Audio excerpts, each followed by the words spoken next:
सांगली पेठ महामार्ग कामाचा शुभारंभ खासदार संजय पाटील यांच्या हस्ते संपन्न।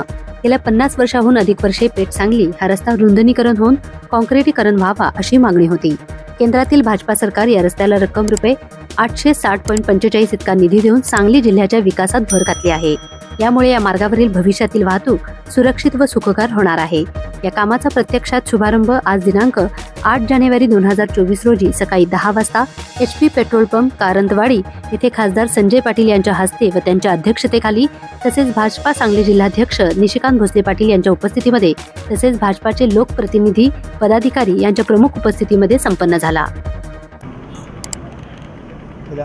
सांगली पेठ नाका या रस्त्याच्या प्रत्यक्ष कामाच्या शुभारंभ प्रसंगी आज आम्ही या ठिकाणी सगळे जमलोय। हा रस्ता देण्यासाठी गडकरी साहेब आणि आमच्या देशाचे प्रधानमंत्री मोदी साहेब यांच्या मार्गदर्शनाखाली हा रस्ता मंजूर करण्यात आला। त्या कामकाजाच्या दृष्टिकोनातून थोडा विलंब झाला, पण नॅशनल हायवे म्हणजे राष्ट्रीय महामार्ग करण्याचं काम गडकरी साहेबांनी, या रस्त्याला पैसे देण्याचं काम गडकरी साहेबांनी केलं।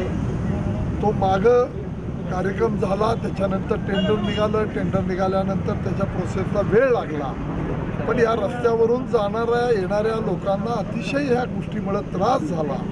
आम्ही सगळे भारतीय जनता पार्टी आणि या पक्षाचे सगळे प्रमुख पदाधिकारी अधिकारी कार्यकर्ते दिलगिरी व्यक्त करतो की थोडा कामाला उशीर झाला, पण सब्र का फल मीठा होता है। हा रस्ता सिमेंट कॉन्क्रीटचा आहे। हा रस्ता पुन्हा 30-40 वर्षे याला कसली दुरुस्ती करावी लागणार नाही। अतिशय चांगल्या प्रतीचा हा रस्ता यातून निर्माण होणार आहे आणि याच्यासाठी आज निशिकांत दादांनी आमच्या भारतीय जनता पार्टीचे ग्रामीणचे अध्यक्ष आमचे तरुण सहकारी यांनी हा कार्यक्रम आयोजित केला होता। त्या प्रत्यक्ष कामकाजाला आज सुरुवात झाली। काम अतिशय चांगल्या प्रतीचं होईल, कुठलीही अडचण असणार नाही आणि सगळी मंडळी या कामावर चांगल्या पद्धतीने लक्ष देऊ आणि लवकरात लवकर हा रस्ता पूर्ण करून देऊ हा विश्वास या निमित्ताने व्यक्त करतो। उदासीनता का दाखवली? हा मोठा रस्ता आहे। हे जे म्हणतात की भारतीय जनता पार्टीचं सरकार आल्यानंतर या कामाला सुरुवात झाली, या कामकाजाच्या माध्यमातून हा रस्ता होतोय। एवढे पैसे देण्याचं काम, देशाचा विकास गतिमान करण्याचं काम प्रधानमंत्री मोदी आणि ज्यांची व्हिजन ह्या रस्त्याचे मंत्री आहेत त्यांच्यामुळं हे घडतंय। त्यामुळं त्यांची बरोबरी कोणालाही करता येणार नाही। काय परिवर्तन होऊ शकतं पुढे विधानसभेला इथून या सगळा विकास पाहिला तर? विकास पाहिला तर का नाही, निश्चितपणानं होईल।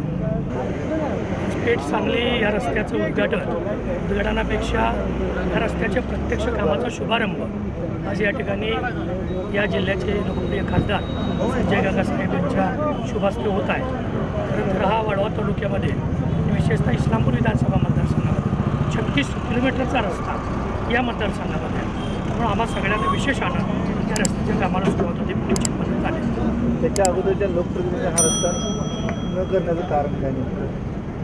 या भागातले लोकप्रतिनिधी हे विकासापेक्षा कुरघोडीच्या राजकारणामध्ये माहीर आहेत। महाराष्ट्रामध्ये त्यांची प्रतिमा एक कोणशी राजकारणी म्हणून आहे। त्यामुळे कदाचित कुरघोडीमुळं हा रस्ता त्या ठिकाणी प्रलंबित राहिला असेल आणि या भागाचा विकास होऊ नये अशी काही लोकांची भावना असेल।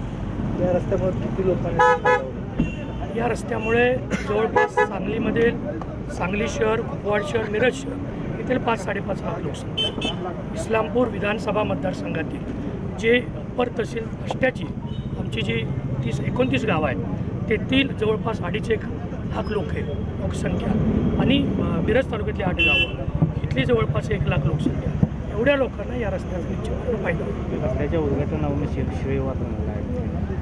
ज्यांनी पैसे मंजूर केले ते आदरणीय मोदी साहेबांनी केले।